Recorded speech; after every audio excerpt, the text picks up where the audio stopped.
السلام علیکم ناظرین، فیصل وائس یوٹیوب چینل پر خوش آمدید۔ ناظرین، حضرت امام حسین علیہ السلام مکہ معظمہ سے مدینہ طیبہ کی طرف پیدل سفر فرما رہے تھے۔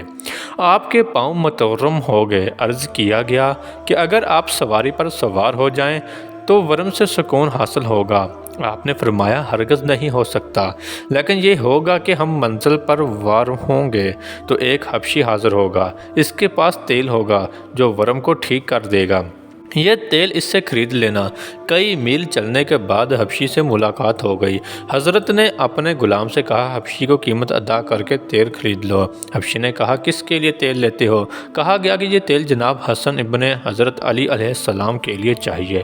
حبشی نے کہا مجھے ان کی خدمت میں لے چلو، اور وہ جب حضرت امام پاک کی خدمت اقدس میں حاضر ہوا تو اس نے عرض کی کہ اے رسول اللہ صلی اللہ علیہ وآلہ وسلم کے فرزند الاجمد، میں آپ کا غلام ہوں اور یہ تیل حاضر خدمت ہے، میں تیل کی قیمت نہیں لوں گا۔ آپ میرے حق میں اللہ تعالیٰ سے دعا فرمائیے کہ وہ مجھے فرزند عطا فرمائے جو اہل بیت رسول اللہ صلی اللہ علیہ وآلہ وسلم کو دل سے دوست رکھے۔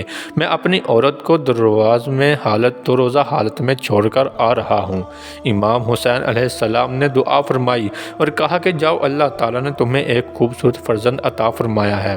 حبشی فوراً اپنی عورت کے پاس آیا اور دیکھا کہ وہ ایک خوبصورت بچہ جن چکی ہے۔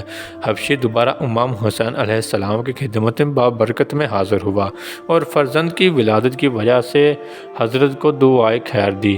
حضرت نے وہ تیل پاؤں پر ملا اور ورم زائل ہو گیا۔ یا اللہ پاک، جس طرح تو نے اس حبشی کی مراد پوری کی، بطفیل حضرت امام حسن علیہ السلام تمام مومنین مومنات کی دلی مراد بھی پوری فرما۔ آمین ثم آمین یا رب العالمین۔ دوستو، ہماری آج کی ویڈیو آپ کو کیسی لگی؟ لائک اور کمنٹ کر کے ضرور بتائیے گا۔ ملتے ہیں اپنی اگلی نئی ویڈیو میں، تب تک اپنا بہت سارا خیال رکھیے گا۔ اللہ حافظ۔